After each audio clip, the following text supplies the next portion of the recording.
থাকতাম আমি ওদম, সামনে রসুল পাক হতো, পাশে সাহাবাগণ। জোরে হবে না? আর একটু জোরে হবে না? দিনই কত আলোচনায় থাকতাম আমি ওদম, সামনে রসুল পাক হতো, পাশে সাহাবাগণ। আবু বকর ওমর উসমান আলী সঙ্গী কেমন হতো, আবু বকর ওমর উসমান আলী সঙ্গী কেমন হতো। দু নয়নে রাসূল পাক দেখিলে কেমন হতো, জন্ম আমার নবীর যুগে হলে কেমন হতো। আল্লাহুম্মা সাল্লি আলা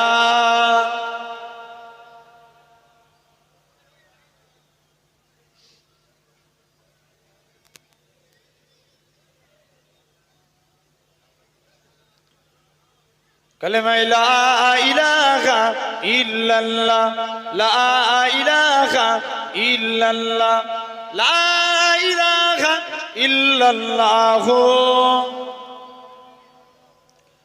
লা মাকসুদা ইল্লাল্লাহ, লা মাওজুদা ইল্লাল্লাহ, লা মাকসুদা ইল্লাল্লাহ, লা মাওজুদা ইল্লাল্লাহ, লা মাতলুবা ইল্লাল্লাহ, লা মাহবুবা ইল্লাল্লাহ, লা ইলাহা লা ইলাহা ইল্লাল্লাহ। হাসবি রব্বি জাল্লাল্লাহ, মা ফি কলবি গায়রুল্লাহ, নূর মুহাম্মদ সাল্লাল্লাহ, হক লা ইলাহা ইল্লাল্লাহ, লা ইলাহা লা ইলাহা ইল্লাল্লাহ। قال الله تعالى في كلامه المجيد والفرقان الحميد،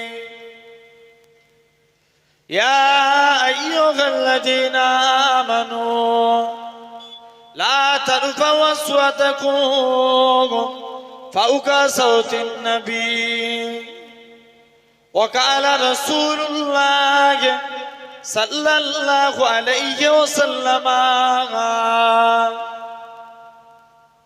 من أحب سنتي فقد أحبني ومن أحبني كان معي في الجنة।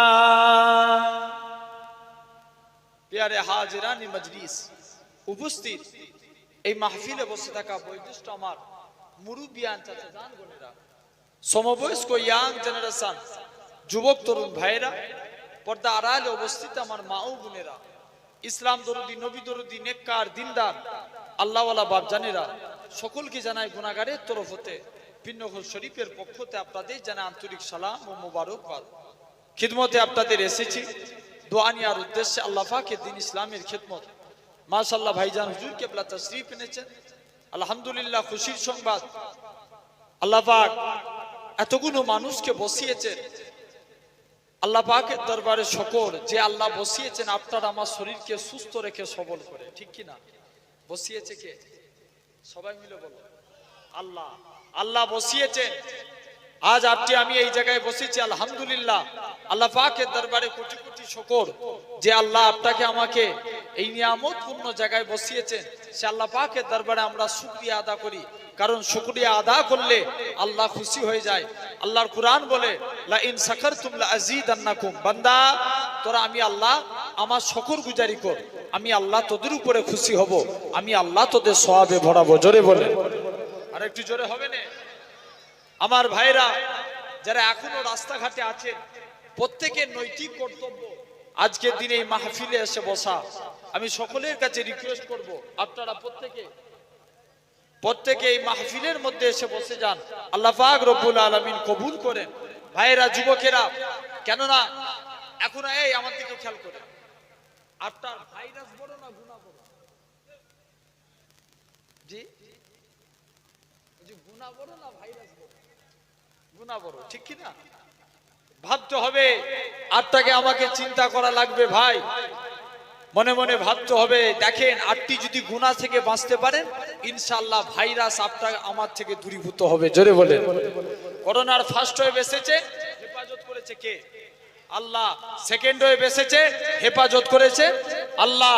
আবারও থার্ড ওয়েভ আসবে, ওমিক্রন ভাইরাস আসবে বলছে। শুনে রেখে দেন, ভরসা যদি আল্লাহর উপরে রাখি, ইনশাআল্লাহ আল্লাহ আপনাকে আমাকে হেফাজত করবে। জোরে বলেন। আমার ভাইরা, যুবকেরা, তরুণেরা, আল্লাহ পাক রব্বুল আলামিন কবুল করেন। তাহলে আজ আজকে আমি এই জায়গায় বসেছি, সর্বপ্রথম যে আল্লাহ এই জায়গায় বসিয়েছেন সে আল্লাহ পাকের দরবারে আমরা একসঙ্গে শুকরিয়া আদা করি। বলেন সকলে আলহামদুলিল্লাহ। ব্যাস, আল্লাহ এতটুকুই চাই। শকর আদায় করলে আল্লাহ অনেক অনেক রুজি দিয়ে ভরিয়ে দিবে, ঠিক কিনা বল? আল্লাহ রসুলের এক সাহাবী ছিলেন, যেনার নাম ছিল হযরতে আবু হুরায়রা রাদিয়াল্লাহু তাআলা আনহু। আল্লাহ রসুলের কাছে গেলেন। হুজুর ছিলেন আহলে সুফা, হুজুরের হাতে কানা 20 টাকা ছিল না। রাসূলুল্লাহর কাছে যে বলে, হুজুর আজকের দিনে আপনার কাছে এসেছি। আল্লাহ নবী বললেন, কি ব্যাপার? হুজুর এই যে দুধের পেয়ালা দেখছি, এই দুধটা আমি একা খাবো। আল্লাহ নবী বলছে, বাবা আবু হুরায়রা, এই এত দুধ তুমি একা খেতে পারবে না, চলে যাও, সাহাবাদেরকে ডেকে নিয়ে আসো। সমস্ত সাহাবা হুজুরদের ডাক দিলেন। আবু হুরায়রা রাদিয়াল্লাহু তাআলা আনহু সবাই মিলে এক জায়গায় বসে আছেন। আল্লাহ নবী দুধের মধ্যে বিসমিল্লাহ বলে ফুঁক দিলেন। আবু হুরায়রা দুধটাকে বন্টন করতে লাগলেন। আবু হুরায়রা বলে, রাসূলুল্লাহ দোয়ার বরকতে আমি আবু হুরায়রা একজন নয়, দুজন নয়, শত শত সাহাবীকে দুধ দিয়েছি। জোরে বলেন। শুধু তাই নয়, আল্লাহ রসুলের আরেক সাহাবী ছিলেন, যার নাম ছিল আব্দুর রহমান ইবনে আউফ। কি নাম বললাম? আব্দুর রহমান ইবনে আউফ, যিনি 10 জন জান্নাতি সাহাবীর একজন। কজন? 10 জন জান্নাতি সাহাবীর একজন আব্দুর রহমান ইবনে আউফ। তিনি কি করলেন? আস্তে আস্তে করে আল্লাহ রসুলের কাছে গেছেন, রাসূলুল্লাহর আদর্শ দেখলেন, ইমানের কালমা পড়ে মুসলমান হয়ে গেলেন। জোরে বলবেন। আব্দুর রহমান ইবনে আউফ আল্লাহ রসুলের হাতে হাত দিয়ে মুসলমান হয়েছে। এমন সময়তে মক্কার কাফেররা হুজুরের উপর জুলুম অত্যাচার শুরু করে দিল। আল্লাহ নবী সাহাবী আব্দুর রহমান ইবনে আউফের উপরে জুলুম অত্যাচার শুরু করে দেয়। এমন সময়তে আল্লাহ নবী বলে, বাবা আব্দুর রহমান, চলে যাও, তুমি যে হাবশায় হিজরত করো।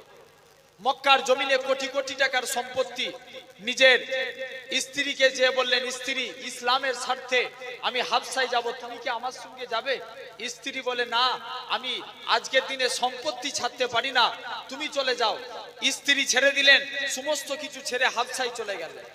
সব ত্যাগ করে দিয়ে ইসলামের মহাব্বতে অন্তরে মহাব্বত আসলো। কিছুদিন পর আল্লাহ নবী মদিনায় তশরিফ নিয়ে চলে গেলেন। মক্কার মানুষেরা নবীকে কষ্ট দিল, মদিনার মানুষেরা নবীকে জান দিয়ে ভালোবেসে নিল। জোরে বলে, আরেকটু জোরে হবে না? আল্লাহ নবী সাহাবীরা, আল্লাহ নবী হযরতে আবু বকরকে সাথে নিয়ে মদিনা থেকে চলে গেলেন। ও যুবকেরা, ও নবীর গোলামেরা, আল্লাহ নবী মদিনায় চলে গেলেন। মদিনা যুবকেরা, মদিনা তরুণেরা, মদিনা মুরব্বীরা, সেদিন তারা খেজুর গাছের উপরে উঠে সেদিন তারা ওয়েলকাম জানিয়েছিল। সেদিন তারা পড়েছিল, তালা আল বাদুর আলাইনা মিন সানিয়াতিল বিদাই ওয়াজাবা শুকরু আলাইনা মাদা আলিল্লাহি দাই। ও যুবকেরা, আল্লাহ নবী মদিনায় তশরিফ নিয়ে গেলেন। আল্লাহ নবী মদিনায় চলে গেলেন। আল্লাহ নবী বলে, ও মদিনা মানুষেরা, তোমরা আমি নবী আমাকে কতটা ভালোবাসবে?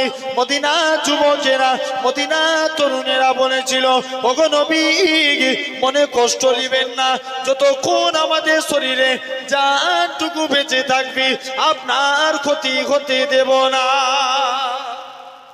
আরো জোরে হবে না? হুজুর এটা ওয়াদা করলাম। আল্লাহ নবী কি করলেন? আস্তে আস্তে করে আল্লাহ নবী এদিকে খেয়াল করেন। আল্লাহ নবী আস্তে আস্তে করে, ওয়াজ বুঝার জিনিস,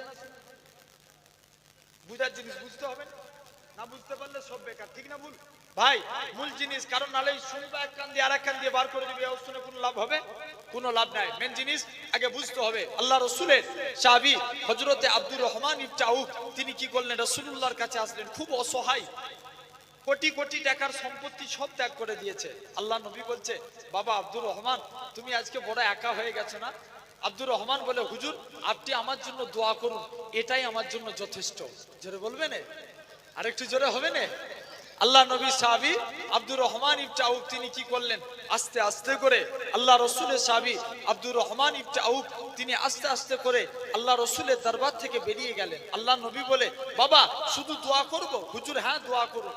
এখন আর এই পীর মুরিদি মহব্বত আগের মতো আছে? আছে? এক পীর সাহেব মুরিদের বাড়িতে দাওয়াতে গেছে, মুরিদ পীর সাহেবের জন্য খাসির গোশত, গরুর গোশত, মুরগি বিভিন্ন ধরনের অ্যারেঞ্জমেন্ট করেছে। এখন পীর সাহেবকে খেতে দিয়েছে। পীর সাহেব বলছে, বাবা তুই গরিব মানুষ, এত কোথায় পেলিস?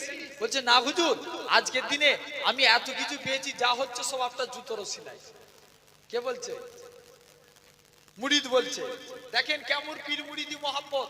পীর সাহেব এখন জিজ্ঞেস করছে, বাবা তুই এত কোথায় পেলিস? বলছে, যা হচ্ছে সব আপনার জুতোর সিলাই। মুরিদ এমন সময়তে পীর সাহেব খাওয়া দাওয়া কমপ্লিট করে বাড়িতে যাবে, জুতো খুঁজছে আর জুতো খুঁজে পায়। মুরিদকে জিজ্ঞেস করছে, আমার জুতো কোথায় গেল? বলছে, হুজুর আমি এক কথার মানুষ, প্রথমে বলেছি না যা হচ্ছে আপনার জুতোর ওসিলায়। হুজুর আমি কোথায় টাকা পাবো? গরিব মানুষ, আপনি দামি জুতো পরেছেন, জুতোগুলোকে বিক্রি করে দিয়ে আজকের দিনে আমি এই জুতোগুলোকে বিক্রি করে দিয়েছি, বিক্রি করে দিয়ে আজকের দিনে সব আমি এই এত কিছু অ্যারেঞ্জমেন্ট করেছি। আল্লাহ নবী আব্দুর রহমান ইবনে আউফের সঙ্গে সাদ ইবনে রাবি দুজনের ভাই ভাই সম্পর্ক করে দিলেন। যাও আজকের দিন থেকে আব্দুর রহমান তোমার ভাই। সাদ ইবনে রাবি আব্দুর রহমান আগিয়ে আগিয়ে যায়, সাদ ইবনে রাবি আব্দুর রহমানের পিছু পিছু হেঁটে হেঁটে যায়। কিছু দূর যাওয়ার পর বলে, ভাই তুমি আজকে অসহায়, কেউ তোমায় মেয়ে দিবে না, তুমি আজকে একা অসহায়, কেউ তোমাকে মেয়ে দিতে চাইবে না। অসহায় ছেলেকে মেয়ে দিবে? বেকার ছেলেকে দিবে? দিবে না। বলছে, তুমি বেকার হয়ে গেছো, কেউ তোমায় মেয়ে দিবে না, তবে আল্লাহ আমার দুইজন স্ত্রী দিয়েছে, এই দুজনের মধ্যে আমি একজনকে তালাক দেবো, তুমি যেটাকে পছন্দ করবে আমি তাকে তালাক দেবো, তুমি তাকে বিবাহ করবে। জোরে বলবে না? আল্লাহ মদিনার জমিনে আমার অনেক সম্পত্তি দিয়েছে, এই সম্পত্তির অর্ধেক হলো আমার, অর্ধেক তোমার, তুমি কি এতে রাজি? আব্দুর রহমান ইবনে আউফ বলে, না আমার এসব কিছু চাই না, তুমি আমাকে একটা ব্যবসার লাইন ধরিয়ে দাও। ব্যবসা করতে লাগলেন, কদিনের মধ্যে আল্লাহর শকর আদায় করলেন, আল্লাহ ব্যবসায় বরকত দিলেন। জোরে বলবেন না? ব্যবসায় বরকত পেয়ে আব্দুর রহমান ইবনে আউফ তিনি কি করলেন, আস্তে আস্তে করে আল্লাহ রসুলের সাহাবী আব্দুর রহমান ইবনে আউফ তিনি ওখান থেকে চলে গেলেন। আপনার সুন্দরী একটা মেয়ে দেখে বিবাহ করলেন। দেখবেন বিবাহের পর যুবকদের চেহারার গ্লেজ আলাদা হয়ে যায়, হয় না? চকচক করে না? যুবক ছেলের চেহারার গ্লেজ আলাদা হয়ে গেছে। এমন সময়তে আব্দুর রহমান ইবনে আউফ তিনি কি করলেন, আস্তে আস্তে করে আপনার রাসূলুল্লাহ দরবারে গেলেন। নবী বলছে, বাবা আব্দুর রহমান তুমি কি কিছু ঘটিয়েছো নাকি? হুজুর বিয়াদবি মাফ করেন, হুজুর আমি বিয়ে করে ফেলেছি। আল্লাহ নবী বলছে, বাবা তুমি আমায় দাওয়াত করলে না? হুজুর মনে ছিল, কিন্তু আমি দাওয়াত করতে ভুলে গেছি। আল্লাহ নবী বলে, যাও কোথায় টাকা পেলে? হুজুর ব্যবসা করেছিলাম, আল্লাহ বরকত দিয়েছে। নবী দোয়া চাইছে, আল্লাহ তুমি আমার আব্দুর রহমানের ব্যবসায় বরকত দাও। আর একটু জোরে হবে না? আল্লাহ রসুলের সাহাবী আব্দুর রহমান ইবনে আউফ তিনি কি করলেন, আস্তে আস্তে করে বাড়িতে চলে গেলেন। আপনার যিনি একা হুদাইবিয়ার সন্ধিতে 3 বস্তা সোনা দান করেছিলেন। জোরে বলবেন না? আল্লাহ রসুলের সাহাবী বাড়িতে চলে গেলেন, কদিনের মধ্যে অনেক ডেভেলপ করে ফেললেন, সম্পত্তি আবার মদিনার জমিনে লক্ষ লক্ষ টাকার সম্পত্তি।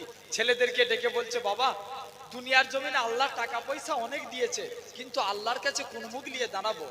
আল্লাহ নবী সাহাবী হযরতে আব্দুর রহমান ইবনে আউফ সন্তান দিওকে ডেকে বলে, ও বাবা ছেলেরা, আমি আব্দুর রহমান ইবনে আউফ তোমাদের বাপ হই, তোমাদিওকে ডেকে দিয়ে বলে যায়, শুনে রেখে দাও বাবা সন্তানেরা, আমি একদিন না একদিন তো মারা যেতেই হবে, কিন্তু যখন মারা যাব আল্লাহর কাছে কোন মুখ নিয়ে দাঁড়াবো?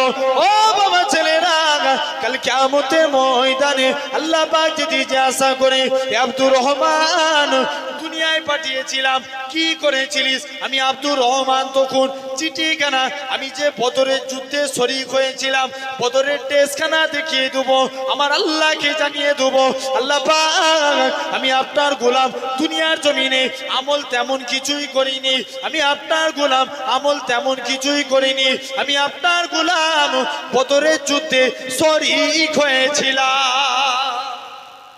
আল্লাহ আমি আপনার গোলাম, বদরের যুদ্ধে শরীক হয়েছি। তাহলে আমরা আল্লাহর শুকর আদায় করব, বলেন আলহামদুলিল্লাহ।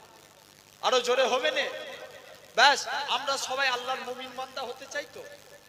যে আজকে একটা আলোচনা করব ভাইজান আসা পর্যন্ত আপনাদের কাছে, তথাপিও খুব মনোযোগ সহকারে শুনেন।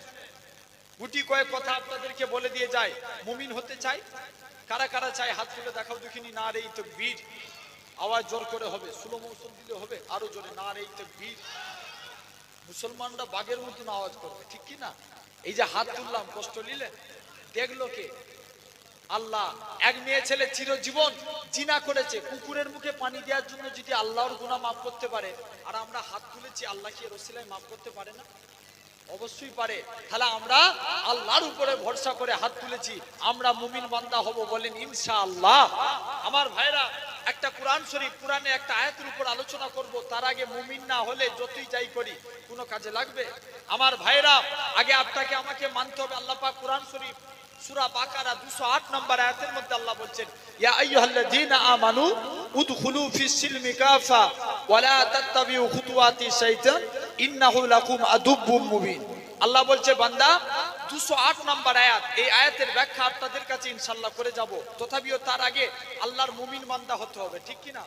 মুমিন বান্দা হতে গেলে সর্বপ্রথম রাসূলুল্লাহ সাল্লাল্লাহু আলাইহি ওয়াসাল্লাম বলছে, তোমরা নিজেদের মুখকে কন্ট্রোল করো, সবসময় নিশ্চুপ থাকো।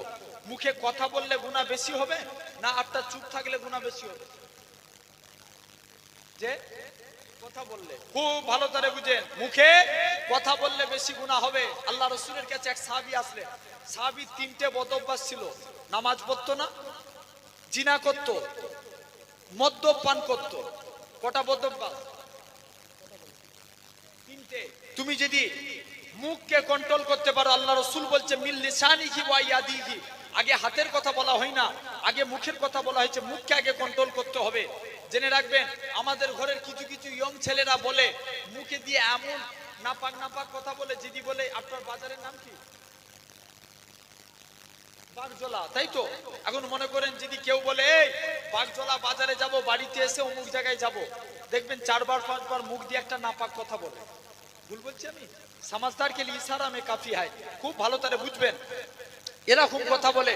শুধু তাই নয়, মুখ দিয়ে কত মানুষকে বিভিন্ন ধরনের খারাপ টেন্ডেন্সি নিয়ে রাগায়, ঠিক না ভুল? মুরুব্বী লোকগুলোকে দেখবেন, যুবকগুলো সব রাস্তায় আছে, দেখেন যত মেয়েদের যেখানে ভিড়, যুবকদের সেখানে ভিড়। ভুল বলছি না ঠিক বলছি? আজকে বলুন, কেননা এই জলসা দেয় কমিটি ভাইরা সওয়াবের উদ্দেশ্যে না একটু গুনাহ করার উদ্দেশ্যে? এই চাচা বলছে গুনাহ করার উদ্দেশ্যে। আচ্ছা, যে আমার ভাইরা একদমই ঠিক কথা, কিন্তু দেখেন শুনে রেখে দেন, বাপ যে কথাটা বলেছে কিন্তু একদিক দিয়ে ঠিক বলেছে, ঠিক না ভুল? দেখেন আজকে যত ইয়ং ছেলেরা আছে এরকম এই খাবারের দোকান, দেখেন মাহফিলে কথা নাই, মাহফিলে লোক নাই, সব রাস্তায় ভিড়, ঠিক না ভুল বলছি? বাস্তবকে বলুন ভাই, যুবকেরা প্রত্যেকের নৈতিক কর্তব্য। হে যুবক, আজকে পরিবর্তন হয়ে যাও, হাত জোর করে বলে দিয়ে যাচ্ছি, শুনে রেখে দাও। মাহফিলের মধ্যে বসো, তুমি কত গুনাহ করেছো, কত পাপ করেছো, এই মাহফিলে বসবে, আল্লাহ তোমার গুনাহকে মাফ করতে থাকবে। জোরে বলে, আরো জোরে বলে, ঠিক কি না ভুল? যুবক, তুমি নেক নিয়ত করে এসে বসো, তুমি চিন্তা করে রাখো সারা জীবন তো খাবারের দোকানে তুমি আড্ডা দিতে পারবে, কিন্তু জেনে রেখে দাও এখানে শিক্ষণীয় কথা, একটা মানুষ যদি অন্তরে লেগে যায়, কথা যদি তুমি আল্লাহর দিকে ফিরে আসো, আল্লাহ তোমার এই মাহফিলের ওসিলায় জীবনের গুনাহকে মাফ করে দিবে। ঠিক কি না ভুল ভাই? তাহলে কন্ট্রোল করতে হবে। দেখবেন যুবক ছেলেগুলো মুরব্বীদের নাম ধরে ধরে রাগায়। আমাদের ওইদিকে একটা লোক আছে, মুরব্বীর নাম, তার নাম হচ্ছে ডের ব্যাটারি। ডের ব্যাটারি বললি সে রেগে যায়। ভালো নাম আছে, যুবকরা ডের ব্যাটারি বলে। দেখবেন কিছুদিন আগে ভিডিও একটা খুব ভাইরাল হয়েছিল, 63 বললি যুবক এক বুড়ি মা গাল দেয়, ঠিক না ভুল? বলতো না? এরকম আজও সমাজে কিছু যুবক আছে না নাই, মুরব্বীদের মজা লায়। ভুল বলছি না ঠিক বলছি? আমার ভাইরা, যুবকেরা, আল্লাহর মুমিন বান্দা হতে গেলে মুখকে কন্ট্রোল করো। যে সাহাবীর কথা বলছিলাম মনে আছে তো? কটা বদঅভ্যাস? তিনটে। খুব মনে করে রাখবেন, একটা আমল করেন। আপনি যদি একটা আমল করেন, হে যুবক যারা রাস্তাঘাটে যারা আছে, যদি মনে নিয়ত করে বসে যে আমি নিজেকে পরিবর্তন করার জন্য ওই জায়গায় বসবো, এই নিয়ত করে বসার ওসিলায় নিয়ত এমন একটা পাওয়ার, আল্লাহ তোমাকে পরিবর্তন করে দিবে। জোরে বলেন। আমার ভাইরা, যুবকেরা, তরুণেরা, আল্লাহ পাক রব্বুল আলামিন কবুল করেন। তাহলে আজ আপনাকে আমাকে ভাবা লাগবে, চিন্তা করা লাগবে। যুবক ছেলেখানা আল্লাহ রসুলের কাছে গেলেন, আল্লাহ নবী বলছে হুজুর আমার এই 3টে বদ অভ্যাস আছে, হুজুর আপনি আমাকে কিছু আমল দেন। নবী বলল বাবা তুমি আজকের দিনে আমার কাছে ওয়াদা করে যাও জীবনে মিথ্যা কথা বলবো না। কি বলছে? জীবনে মিথ্যা বলা যাবে না। যুবক ছেলে জীবনে আপনার বলল হুজুর আজকের দিনে ওয়াদা করলাম জীবনে মিথ্যা কথা বলবো না। আল্লাহ নবী বলছে ঠিক আছে চলে যাও। পরের দিন মদ পান করে এসে নবীর দরবারে হাজির। নবী বলছে বাবা তুমি কি মদ পান করেছো? ইয়া রাসূলুল্লাহ হাবিবাল্লাহ মিথ্যা কথা বলা যাবে? যুবক কি ওয়াদা করেছে? মিথ্যা বলবুনি। মদ পান করে এসে আল্লাহ রসুলের দরবারে এসে হাজির হয়েছে। কেননা জেনে রাখবেন এখন সমাজে মাতাল অনেক বেড়ে যায়, ঠিক না ভুল বলছি? মাতাল বাড়ে না? এত দেখবেন সমাজে এখন এমনি মাতাল তো আছে সমাজে কিছু কিছু মাতাল আছে স্ট্যান্ডার্ড মাতাল, ঠিক না ভুল বলছি? নিজেরা কিনতে যায়নি, কিছু মাতালদেরকে নিয়ে এসে নুক্কে খায়। আবার এখন দেখবেন দুয়ারে মাতাল হবে বলছে, ঠিক না ভুল? এই নিউজ শুনেন না, ঘরে ঘরে মদ পাঠাবে বলেছে, খবর দিয়েছেন তো? আমার ভাইরা, যুবকেরা, তরুণেরা শুনে রেখে দেন, মদকে আল্লাহ হারাম করেছে। জেনে রাখবেন সমাজে পাপাচার বন্ধ হয়ে যাবে। আগে মাতাল মদের কারখানাগুলোকে বন্ধ করা হোক, ঠিক না ভুল? জোরে বলেন। জেনে রাখবেন জিনা ব্যভিচারী সব বন্ধ হয়ে যাবে। মানুষকে আগে ভালোর জন্য আপনি জিনার পরিপূর্ণ কোরআনের নীতি অনুযায়ী শাসন চালান, দেখবেন সব চলে যাবে, ঠিক না ভুল বলছি? আমার ভাইরা, যুবকেরা তো যে কথা বলছিলাম, যুবক ছেলে মদ খেয়েছে, মিথ্যে কথা তো বলতে পারবে না। নবীর কাছে ওয়াদা করে গেছে হুজুর মদ খেয়েছি, তবে আজকের দিনে ওয়াদা করছি জীবনে আর মদ পান করব না। এটা খুশি হয়ে বলো, আরো জোরে বলবে না সুবহানাল্লাহ বললে রাগ হয়। এই ক্রিকেট খেলা দেখেন তো, ক্রিকেট খেলা দেখা হয় না? লাস্ট বলে যদি 6 রান দরকার হয় ম্যাচ টান উত্তেজনা হয়ে যায়। এখন আপনি যে টিমকে সাপোর্ট করেন, ধরেন আইপিএল খেলা দেখছেন, যে টিমকে সাপোর্ট করেন সে টিমের ব্যাটসম্যান লাস্ট বলে ছক্কা মেরে দিয়েছে, তখন চিৎকার আসতে হবে না জোরে হবে? জোরে হবে না? অনেক জোরে হবে চিৎকার। জেনে রাখেন তাহলে আপনি খুশি হয়ে জোরে চিৎকার দিচ্ছেন, আর আমরা সুবহানাল্লাহ বললে নারাজ হই। আরো জোরে বলবো সুবহানাল্লাহ। যুবক ছেলে আবার পরের দিন জিনা করে এসে আল্লাহ নবীর কাছে এসে হাজির। হুজুর বিয়াদবি মাফ করেন, হুজুর আমি জিনা করে ফেলেছি, গুনাহটা কি মাফ হবে? আল্লাহ নবী বলছে হুজুর আমি জিনা করে ফেলেছি, মিথ্যা কথা বলবো না। হুজুর জিনা করেছি, হুজুর তবে ওয়াদা করছি জীবনে আর জিনা করবো না। যুবক ছেলে দ্বিতীয়টাও হয়ে গেল। দুটো থেকে দূরীভূত হলে নামাজ, 3 নম্বর কি নামাজ পড়তো না। এমন সময়তে নবীর কাছে এসে বলছে হুজুর আজকের দিন থেকে কথা দিচ্ছি জীবনে নামাজ ত্যাগ করবো না। আরো জোরে হবে না? 3টে দেখেন, একটা আমল নবী বললেন, যুবক ছেলেখানা 3টে আমল করলেন, আল্লাহ দেখেন ওকে পরিবর্তন করে দিলেন। জোরে বলবেন না? আমার ভাইরা, যুবকেরা, তাহলে আজ তোমাকে আমাকেও পরিবর্তন হতে হবে। যুবক কত অন্যায় করেছো, তুমি কত পাপ করেছো, আল্লাহর কাছে মাপ চাও। তোমাকে সবাই ফিরিয়ে দিতে পারে, আমার আল্লাহ কখনো ফিরাতে পারে না। এক যুবক ছেলে রাস্তায় পড়ে সিজদায় পড়ে হাউ হাউ করে কাঁদছে। আল্লাহ রসুলের সাহাবী হযরত ওমর রাস্তা দিয়ে গেলেন, যুবকের কান্না দেখে দাঁড়িয়ে গেলেন। যুবক তুমি কাঁদছো কেন, কি ব্যাপার, আজকের দিনে তুমি সিজদায় পড়ে কাঁদছো? যুবক ছেলেখানা বলে হুজুর আমি একটা গুনাহ করে ফেলেছি, আল্লাহর দরবারে আমার গুনাহটা মাফ হবে কি, এই জন্য আজকের দিনে কাঁদছি। হযরতে ওমর বলে কি গুনাহ করেছো বলো? মনে মনে করছে আল্লাহ, ওমর রাগী ছিল না ঠান্ডা ছিল? রাগী ছিল না। যদি ভুল হয়ে যায় আল্লাহ যদি তোর বাড়ি চালিয়ে দেয়, জীবনের আল্লাহ আর আমার কোনোদিন মাপ চাওয়া হবে না। হযরত ওমরের কাছে যে বলে হুজুর বিয়াদবি মাফ করেন। এত রাগী ছিল, এক মাতাল মদের বোতল তো আপনার বগলে করে নিয়ে টিপে যাচ্ছে রাস্তা দিয়ে। এখন ওমর বলছে এই তুই কি নিয়ে যাচ্ছিস? বলছে হুজুর না দুধের বোতল। বলছে দেখা। এখন মাতাল ভয় খেয়ে গেছে, আল্লাহর কাছে তওবা করছে, আল্লাহ তুমি যদি আজকে মদের বোতল দুধে পরিণত করতে পারো, জীবনে মদ খাওয়া ত্যাগ করে দেব। মাতাল ওমর হুজুর জোর করে দেখেন, আল্লাহর হুকুমে মদের বোতল দুধে পরিণত হয়ে যায়। সেই ওমর রাগী ছিলেন, বললেন কি? বলে না তোমাকে বলবো না, চলো নবীর কাছে নিয়ে চলো।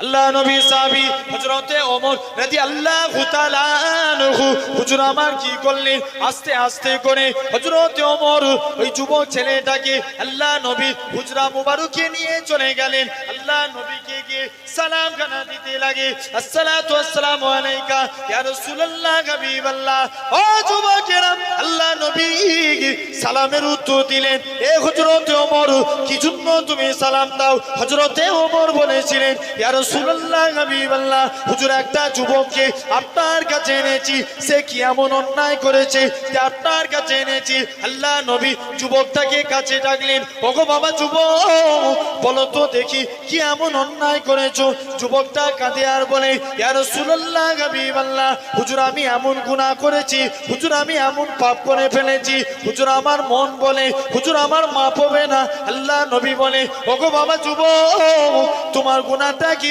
আল্লাহ পাকে জমিনে চাইতে বড় যুবকটা কাঁদে আর বলে ইয়া রাসূলুল্লাহ হাবিবাল্লাহ হুজুর আমার অন্তর বলে হুজুর আমার দিল বলে হুজুর আমার মন বলে হুজুর আমি যা গুনাহ করেছি আমার গুনাহটা মনে হয় আল্লাহ পাকে জমিনে চাইতে বড় ও যুবকেরা আল্লাহ নবী আবারও জানিয়ে দিয়েছিলেন বাবা যুবক তোমার গুনাহটা কি আল্লাহ পাকে আসমানে চাইতে বড় যুবক ছেলেখানা কাঁদে আর বলে ইয়া রাসূলুল্লাহ হাবিবাল্লাহ হুজুর আমার অন্তর বলে হুজুর আমার দিল বলে হুজুর আমার মন বলে হুজুর আমি যা গুনাহ করেছি আমার গুনাহটা মনে হয় আল্লাহ পাকের আসমানের চাইতে বড় আল্লাহ নবী আবারও জানিয়ে দিয়েছিলেন ওগো বাবা যুবক বলো তো দেখি তোমার গুনাহটা কি আজকে দিনেতে তোমার গুনাহটা কি আল্লাহ পাকে জান্নাত জাহান্নামের চাইতে বড় যুবকটা কাঁদে আর বলে ইয়া রাসূলুল্লাহ হাবিবাল্লাহ হুজুর আমার অন্তর বলে হুজুর আমার দিল বলে হুজুর আমি যা গুনাহ করেছি আমার গুনাহটা মনে হয় আল্লাহ পাকের আসমান জমিন জান্নাত জাহান্নামের চাইতে বড় ও যুবকেরা ও মুরব্বি বাপেরা যুবক ছেলে কানা কি আল্লাহ নবী আবারও বলে ওগো বাবা যুবক বলো তো দেখি তোমার গুনাহটা কি আল্লাহ পাকের সিদরাতুল মুনতাহা চাইতেও বড় যুবকটা কাঁদে আর বলে ইয়া রাসূলুল্লাহ হাবিবাল্লাহ হুজুর আমার অন্তর বলে হুজুর আমার দিল বলে হুজুর আমার মন বলে হুজুর আমি যা গুনাহ করেছি আমার গুনাহটা মনে হয় সিদরাতুল মুনতাহা চাইতে বড় আল্লাহ নবী জানিয়েছিলেন ওগো বাবা যুবক কি এমন গুনাহ করেছো বলো যুবক ছেলেখানা কাঁদে আর বলে ইয়া রাসূলুল্লাহ হাবিবাল্লাহ ইয়া রাসূলুল্লাহ হাবিবাল্লাহ হুজুর আমি কি গুনাহ করেছি প্রতিদিন মানুষকে কবরস্থ করা হয় কবর থেকে যখন যে যার বাড়ি ফিরে চলে যায় ইয়া রাসূলুল্লাহ হাবিবাল্লাহ হুজুর কবরের ভিতরে প্রবেশ করে কাফনখানা খুলে সেটাকে বিক্রি করে জীবিকা নির্বাহ করি ও মুরব্বি বাপেরা আল্লাহ নবী কি জানিয়ে দিয়েছিলেন ওগো বাবা যুবক তুমি আল্লাহর কাছে মাপ চাও আমার আল্লাহ তোমার জীবনের গুনাহটাকে ক্ষমা করে দিবে যুবক ছেলেখানা কাঁদে আর বলে ইয়া রাসূলুল্লাহ হাবিবাল্লাহ ইয়া রাসূলুল্লাহ হাবিবাল্লাহ হুজুর আমি এর থেকেও বড় গুনাহ করেছি কি এমন গুনাহ করেছো ইয়া রাসূলুল্লাহ হাবিবাল্লাহ গতকাল কুরআনের একজন হাফেজা মেয়ে ছেলে ইন্তেকাল হয়ে গিয়েছিল যেই মেয়েটাকে দেখার জন্য মদিনার শিল্পপতি ছেলেরা লাইন দিয়ে দাঁড়িয়ে থাকতো ইয়া রাসূলুল্লাহ হাবিবাল্লাহ যেই মেয়েটাকে দেখার জন্য মদিনার ছেলেরা পাগল হয়ে যেত সেই মেয়েটার কবরে চলে গেলাম কবরের ভিতরে গিয়ে কাফনখানা খুলে নিয়ে যখন আমি কবর থেকে উঠে যাব ইয়া রাসূলুল্লাহ হাবিবাল্লাহ হুজুর এমন সময়তে আমি ওই মহিলার সাথে শয়তান আমায় ওয়াসওয়াসা দিতে লাগে ওরে বোকা যুবক তোর মতো কি এত বোকা তোর মতো কি এত আম্ম কেউ আছে যেই মেয়েটাকে দেখার জন্য মদিনার শিল্পপতি ছেলেরা লাইন দিয়ে দাঁড়িয়ে থাকতো আজকে তুই সেই মেয়েটাকে একা ছেড়ে দিয়ে পালিয়ে যাস তোর মতো কি বোকা কেউ আছে ইয়া রাসূলুল্লাহ হাবিবাল্লাহ হুজুর আমি মহিলার সাথে জিনায় লিপ্ত হয়ে গেলাম জিনাখানা কমপ্লিট করে নিয়ে যখন আমি কবর থেকে উঠে যাই হুজুর কে যেন আমাকে মেয়ে ছেলের গলা করে বলতে লাগে ওরে বোকা যুবক কাল পর্যন্ত আমি পবিত্র অবস্থায় কবরে তুই আমায় অপবিত্র করে দিলিস কাল কিয়ামতের ময়দানে আল্লাহ পাকের দরবারে আমি মামলা দায়ের করলাম ইয়া রাসূলুল্লাহ হাবিবাল্লাহ হুজুর আমার অন্তরখানা কম্পিত হতে লাগে তাই আমি কাঁদতে লাগি আল্লাহ নবী কি জানিয়েছিলেন ওগো বাবা যুবক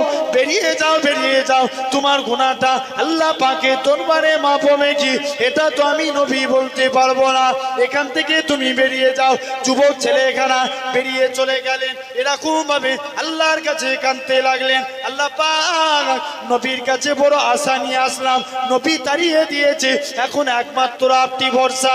আপনি নাকি কুরআন পাক ইরশাদ করেছেন, ওমাইয়া তাকাল আলাল্লাহি ফাহুয়া হাসবু, যে বান্দা নাকি আল্লাহ আপনার উপরে ভরসা করে আপনি তার জন্য যথেষ্ট হয়ে যান। আল্লাহ পাক আমি আপনার গুনাহগার বান্দা, আমি আপনার পাপী বান্দা, আপনার উপরে ভরসা করে রইলাম।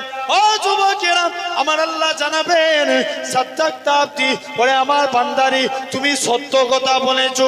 বান্দা সিজদায় পড়ে কাঁদবে, বান্দা কেন আল্লাহর কাছে সিজদায় পড়ে কাঁদবে, আল্লাহ পাক তুমি আমায় মাফ করে দাও, তুমি আমায় ক্ষমা করে দাও, তুমি যদি আমায় মাফ না করো দুনিয়ার কোনো খাবার খাবো না। এরকম ভাবে আমার আল্লাহ পাক জিবরাইল আমিনকে পাঠিয়ে দিবে, এ হযরত জিবরাইল চলে যাও, চলে যাও, আমার রাসূলুল্লাহকে যে জানিয়ে দাও, আমার রাসূলুল্লাহকে বলে দাও ওই গুনাহগার যুবকের জীবনের গুনাহটাকে আমার আল্লাহ ক্ষমা করে দিয়েছে। আরো জোরে হবে না? তাহলে মাফ চাও তুমি আল্লাহর কাছে, আল্লাহ মাফ করে দিবে। যুবক আল্লাহর কাছে ক্ষমা চাও। তাহলে ফার্স্ট কাজ নিজের মুখকে কন্ট্রোল করব। দ্বিতীয় নাম্বার আমরা তাকওয়া অবলম্বন করব। ঠিক কি না? ঠিক কি না? তাকওয়া অবলম্বন করা দরকার আছে না নাই? কেননা দেখবেন রাস্তাঘাটে অনেক বিরিয়ানির দোকান হয় না, লিখা থাকে দেখবেন বিরিয়ানির দোকানে আটার নো বিফ হালাল চিকেন। ভুল বলছি না ঠিক বলছি? আরে কথা বলেন।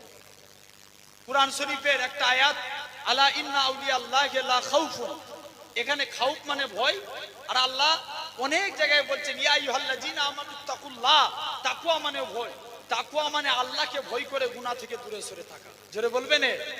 এখন বলুন তো শরিয়াতের মশলা অনুযায়ী ওই বিরিয়ানির দোকানে বিরিয়ানি খাওয়া যাবে না। একটা হিন্দু ভাই ধরেন দোকান করেছে, মুসলমানদের লোক রেখে দিয়ে উপরে লিখে দিল হালাল চিকেন নো বিফ, মানে গরুর মাংস নয়, আটটার চিকেন হালাল।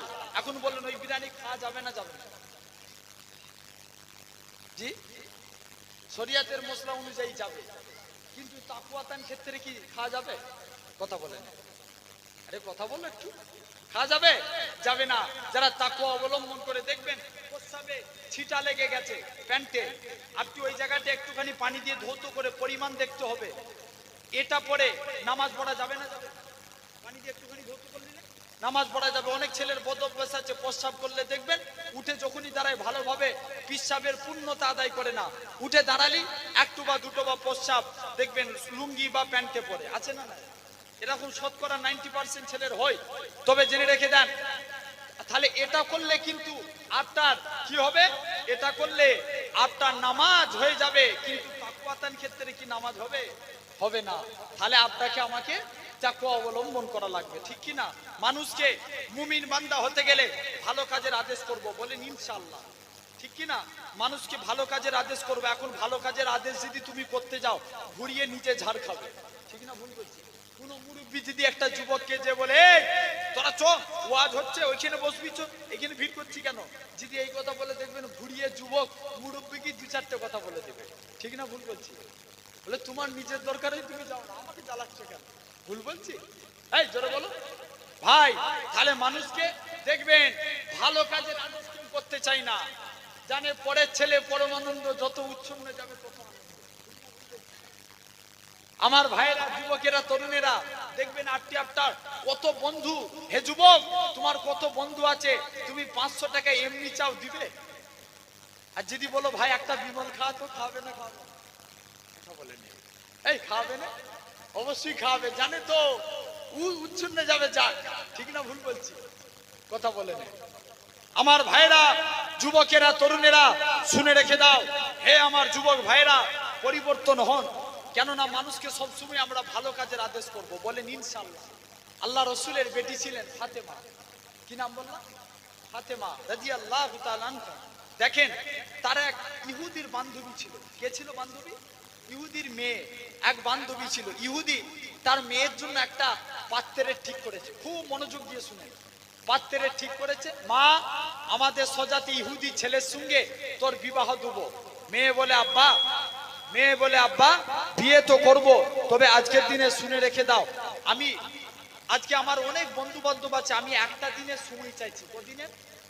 একদিনের, তুমি আমাকে একদিন সময় দাও, একদিন সময় দিলে ঠিক আমি তোমাকে এসে জানিয়ে দেবো। বাপ বলল ঠিক আছে যা, তোকে আমি একদিন সময় দিলাম। মেয়ে মনে মনে চিন্তা করছে, আল্লাহ আমি সবার কাছে, মেয়ে মনে মনে ভাবছে আমি তো সবার কাছে যাব, কেউ আমাকে ভালো যুক্তি দেয় না, যার কাছেই যাই সেই খারাপ যুক্তি দেয়, আছে না এরকম মানুষ সমাজে? ভালো যুক্তি দেওয়ার মানুষ সমাজে খুব কম, ঠিক না ভুল? ভালো কাজের আদেশ দিয়া বলে যার কাছেই যাই সেই তো আমাকে খারাপ দিকে ঠেলে দেয়। কিন্তু তবে আমার এক বান্ধবী আছে ফাতেমা, ফাতেমা কখনো আমাকে খারাপ কাজের যুক্তি দেয় না, ফাতেমা যখনই যুক্তি দেয় ভালো কাজের যুক্তি দেয়। এই বিশ্বাস নিয়ে ইহুদির মেয়েখানা আল্লাহ নবীর বেটি ফাতেমার কাছে দৌড়ে দৌড়ে চলে গেলেন। মুসলমান গণের ছেলে মেয়েরা, পাড়া তরুণেরা, ও যুবকেরা, ও নবীর গোলামেরা, এমন সময়তে ইহুদির মেয়েখানা দৌড়ে দৌড়ে চলে গেলেন আল্লাহ নবীর বেটি ফাতেমা রাদিয়াল্লাহু তাআলা আনহার কাছে দৌড়ে দৌড়ে চলে গেলেন। বুবু ফাতেমা, আজকের দিনে আমি আপনার কাছে এসেছি। ফাতেমা, আমার আব্বা আমার জন্য বিয়ে ঠিক করেছে, কিন্তু আমি আমার আব্বার পছন্দের ছেলের বিয়েতে রাজি নয়। ফাতেমা, আমি বিয়ে করব কিনা এটা তুমি আমাকে জানিয়ে দাও। ও যুবকেরা, ও নবীর গোলামেরা, আল্লাহ নবীর বেটি ফাতেমা রাদিয়াল্লাহু তাআলা আনহা কি জানিয়ে দিয়েছিলেন? বুনি খুদিরে, মা বাপ সন্তানের জন্য কখনো খারাপ চাই না, মা বাপ সন্তানের জন্য ভালো চাই। সন্তান যেটা করে মা বাপ সন্তানের জন্য ভালো চাই। চলে যাও, চলে যাও, তুমি তোমার বাপের পছন্দ মতো তুমি ওই ইহুদি ছেলেটাকে বিয়ে কেনা করে নাও। এমন শুনতে ফাতেমা কি করলেন? যখনই এই কথা বলে দিলেন, ইহুদির মেয়ে কেনা বলে, বুবু ফাতেমা, তবে আমার একটা শর্ত আছে। শর্তখানা হলো ফাতেমা, তোমাকে আমার বিয়েতে যা লাগবে। ফাতেমা বলে, না না না, এটা মানা যাবে না, এটা মানা যাবে না। আমি ফাতেমা কেমন করে তোমার বিয়েতে এগিয়ে যাই? এটা মানা যাবে না। তোমরা হলে ইহুদি, আমরা হলাম মুসলমান। তোমরা ইহুদিরা আমাদের মুসলমান দিওকে দেখতে পারো না, কেমন করে তোমাদের বিয়েতে এগিয়ে যায়? না না না না, এটা মানা যাবে না। এমন সময়তে আল্লাহ নবী বেটি ফাতেমা রাদিয়াল্লাহু তাআলা আনহা যখন বারবার করে এরকম ভাবে বলতে লাগে, ইহুদির মেয়ে কেনা বলে, ফাতেমা, তুমি যদি আমার বিয়েতে যাও তবে আমি বিয়ে করব, নচেত আমি বিয়ে করব না। ও যুবকেরা, যখন এই কথা কেনা বলে, আল্লাহ নবী বেটি ফাতেমা বলে, বুনি খুদিরে, চিন্তা করো না, আমার আল্লাহ যদি রাজি থাকে আমি ফাতেমা তোমার বিয়েতে যাব। যাও, আল্লাহ যদি রাজি থাকে ঠিক আমি যাব। মেয়ে একদিন সময় নিয়ে বাপের কাছে গেছে, আব্বা আমি তো একদিনের সময় দিয়েছিলাম, তবে আমার একদিন কমপ্লিট হয়ে গেছে। আব্বা বিয়াদবি মাফ করেন, তবে আপনি যেই ছেলেকে পছন্দ করেছেন আমি ওই ছেলেকেই বিয়ে করতে রাজি। কে বলছে? ইহুদির মেয়ে তার বাপকে বলছে। বাপ খুশিতে বাগে বাগ। মেয়ের মুখ দিয়ে যদি প্রতিটা বাপ এরকম কথা শুনে, বাপ খুশি হবে না? বাপ খুশিতে বাগে বাগ। আর তার বাপ কি করেছে, তাড়াহুড়ো করে মেয়ের জন্য আটটার দিন ঠিক করে নিলেন, আটটার সমস্ত আত্মীয় স্বজনকে দাওয়াত করে দিলেন। দিন ঠিক কমপ্লিট, আত্মীয় স্বজন সব দাওয়াত হয়ে গেছে। এমন সময়তে মেয়ে খানাকে বলতে লাগে, মা যা তোর অমুক দিনে দিন ফাইনাল করে দিলাম। মেয়ে সঙ্গে সঙ্গে বলে, আব্বা আমার একটা শর্ত আছে। কি? ফাতেমা আমার বিয়েতে, আমি অনেক আমার বান্ধবীকে দাওয়াত করব, তবে নবী কন্যা ফাতেমাকে দাওয়াত করেছি, ফাতেমা আমার বিয়েতে আসতে হবে। বাপ বলে, না রে মা, এটা মানা যাবে না। ফাতেমা ওরা গরিব, ছিঁড়া ফাটা তালি দিয়া জামা পরে, আর তুই সেই ফাতেমাকে দাওয়াত করেছিস? খবরদার, এটা মানা যাবে না। মা যখনই বাপ এই কথা বলতে লাগে, মেয়ে বলে, আব্বা শুনে রেখে দাও, ফাতেমা বিয়ে বাড়িতে এলে বিয়ে হবে, নচেত হবে না। আরেকটু জোরে বলবেন? যখনই এই কথাখানা বলে তৎক্ষণাৎ কি করলেন, সঙ্গে সঙ্গে ইহুদির বলে, না এরকম মানা যাবে না, আমাদের বিয়ে বাড়িতে কত নামি দামি ব্যক্তি আসবে, আর ফাতেমা ছিঁড়া ফাটা জামা পরে আসবে, আমাদের স্ট্যাটাস নষ্ট হয়ে যাবে। কাউকে ছোট করতে আছে? জোরে বলো, ছোট করতে আছে? নাই। জেনে রাখবে, 2 টাকার পেনে 5 কোটি টাকার চেক লেখা যায়। ভুল না ভুল করছি? আরে কথা বলে এই ঠিক না ভুল? লিখা চাই তো আমার ভাই। এরকম ভাবে ফাতেমা কি করলেন, আটটার মেয়ে বলে বাপ তখন বুদ্ধি খাটাচ্ছে, ঠিক আছে তুই ফাতেমাকে দাওয়াত করবি, যা দাওয়াত করতে পারিস, তবে শর্ত হচ্ছে একটা, ফাতেমা যেন নতুন জামা পরে আসে। মেয়ে তখন মনে মনে ভাবছে ফাতেমা যদি জামা না কিনতে পারে দরকার হয় নিজে একটা কিনে দেবো, বন্ধু হয়তো কিনে দেবো। একবার দরুদ করেন তো, আল্লাহুম্মা।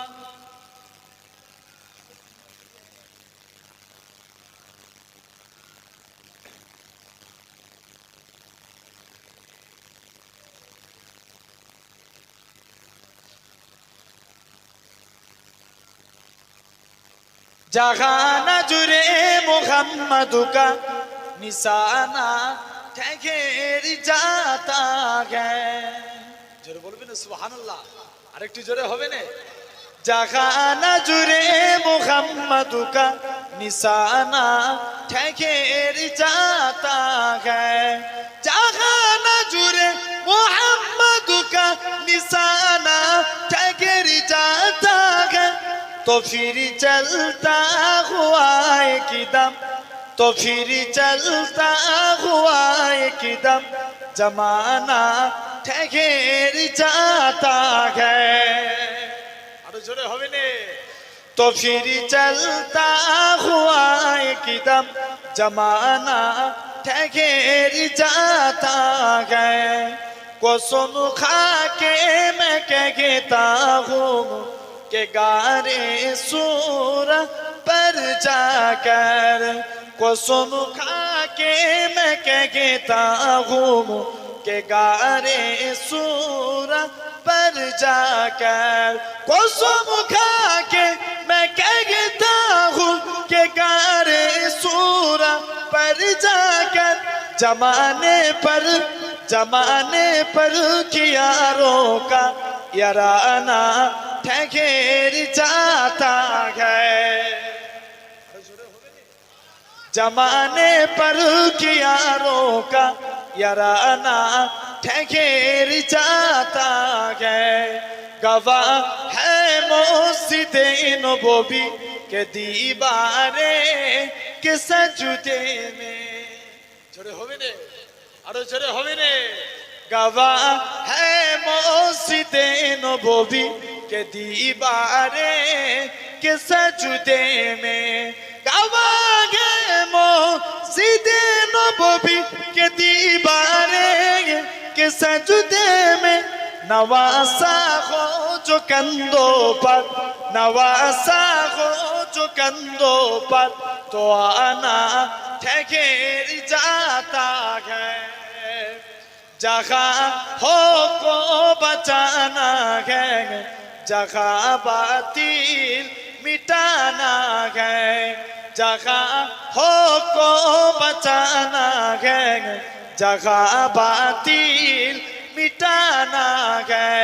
जगह हो को बचाना है, जगह बातिल मिटाना है।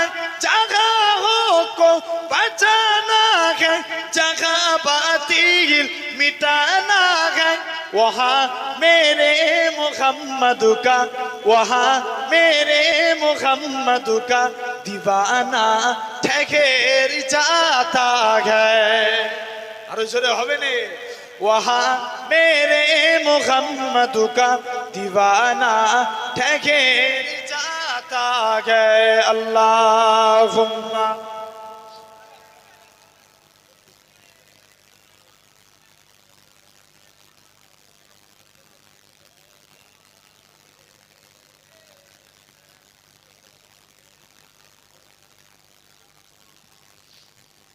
আমার ভাইরা, যুবকেরা, তরুণীরা, তো যে কথা বলছিলাম, এই খেয়াল করো, এই যে ওরা যা করছে তোমরা শুনো, অসুবিধা হচ্ছে? এই অসুবিধা আছে বলবো তো নাকি? যেটা বলছি আপনাদের অসুবিধা নেই তো? একটু তকবীর দেখি তো। না রে তকবীর, এটা সবাই মিলে তাহলে তো পিছন দিকের ভাইগুলো কি ফাঁকি দেওয়ার জন্য বসেছে? একসঙ্গে সবাই মিলে দেন না রে তকবীর। আরো জোর করে আওয়াজ হবে। কারি বাসেদের নাম শুনেছেন না? কুরআন তেলাওয়াত করতো, কুরআন তেলাওয়াত করে করে গলা ফাটিয়েছে। আর মোহাম্মদ রফি কি করতো?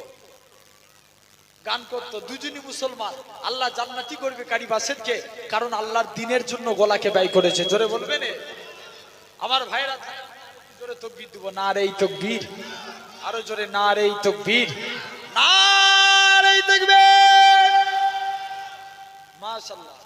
তো এদিকে এখন ইহুদি বলছে, মা বিয়ে তো দিতে পারি, তবে শর্ত একটা আছে। কি শর্তটা? হলো যা তুই আজকের দিনে, আমি ওই দিদি ফাতেমা নতুন জামা পরে আসে, মনে আছে তো? তো এখন ফাতেমা তবে বিয়ে বাড়িতে আসতে পারবে। এখন কি মনে হয়, বিয়ে বাড়িতে আসতে পারবে ফাতেমা? কি মনে হয়? আসবে ইনশাআল্লাহ, বলেন ইনশাআল্লাহ, আনিয়ে ছাড়বো, ঠিক কিনা? এমন সময়তে চলে গেছে ইহুদির মেয়েখানা, দৌড়ে দৌড়ে আল্লাহ রসুলের বেটি ফাতেমার কাছে আবার দৌড়ে দৌড়ে চলে গেছে। মুসলমান গণের ছেলে মেয়েরা, পাড়া তরুণেরা, ও যুবকেরা, ও নবীর গোলামেরা, ইহুদির মেয়েখানা আল্লাহ নবীর বেটি ফাতেমা রাদিয়াল্লাহু তাআলা আনহার কাছে দৌড়ে দৌড়ে চলে যায়। ও বুবু ফাতেমা, আজকে দিনে আবারও তোমার কাছে এসেছি। ফাতেমা, আমি আমার আব্বাকে রাজি করে ফেলেছি। ফাতেমা, তুমি আমার বিয়েতে যাবে, তবে নতুন কাপড় পরে যাবে। ও যুবকেরা, ও নবীর গোলামেরা, আল্লাহ নবী বেটি ফাতেমা রাদিয়াল্লাহু তাআলা আনহা কি জানিয়েছিলেন? বুনি খুদিরে, আমার তো নতুন কাপড় নাই, কোথা কোথা আমি কাপড় পাবো? না না না না, এটা মানা যাবে না, এটা মানা যাবে না। ইহুদির মেয়েখানা বলে, বুন ফাতেমা, তুমি চিন্তা করো না, দরকার হয় আমি তোমাকে একটা কাপড় কিনে দেবো, তুমি আজকে দিনে ওই কাপড়টা পরে আমার বিয়েতে যাবে। ও যুবকেরা, আল্লাহ নবীর বেটি ফাতেমা রাদিয়াল্লাহু তাআলা আনহা কি জানিয়েছিলেন? বুনি খুদিরে, কি কথা তুমি আমায় শোনালে? আমার আব্বাজান যদি দুনিয়ার সম্পত্তি চাইতো, আমার আব্বাজান যদি দুনিয়া চাইতো, তামাম পৃথিবীর সম্পত্তিকে আমার আব্বাজানের কদমে রেখে দিতে। ও যুবকেরা, ও নবীর গোলামেরা, কোন নবী পাকের কথা বলি, কেননা আল্লাহ ইচ্ছা করলে নবীকে গোটা দুনিয়া নবীর কদমে রাখতে পারতেন না, পারতেন না।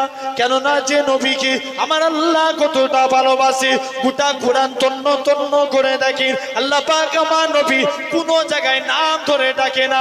আল্লাহ পাক কখনো মুসা নবীকে ইয়া মুসা বলে ডেকেছে, আল্লাহ সুলাইমান নবীকে ইয়া সুলাইমান নবী বলে ডেকেছে, আল্লাহ ঈসা নবীকে ইয়া ঈসা বলে ডেকেছে, আল্লাহ দাউদ নবীকে ইয়া দাউদ নবী বলে ডেকেছে, জাকারিয়া নবীর নাম ধরে ডেকেছে। এ নবীর গোলামেরা, আল্লাহ পাক আপনার আমার নবীর নাম ধরে ডাকে না। আপনার আমার নবীকে আল্লাহ কখনো ইয়াসিন, তোহা, মুজাম্মিল, মুদ্দাসির বলে ডেকেছে।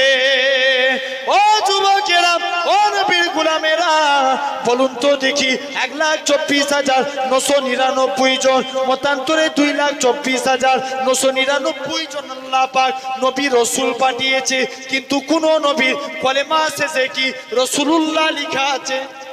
জোরে বলুন। হযরতে আদম নবীর কলেমার শেষে লেখা আছে লা ইলাহা ইল্লাল্লাহ, আদম সাবিউল্লাহ। হযরতে মুসা নবীর কলেমার শেষে লেখা আছে লা ইলাহা ইল্লাল্লাহ, মুসা কালিমুল্লাহ। হযরতে ঈসা নবীর কলেমার শেষে লেখা আছে লা ইলাহা ইল্লাল্লাহ, ঈসা রূহুল্লাহ, কিন্তু রাসূলুল্লাহ লেখা নাই।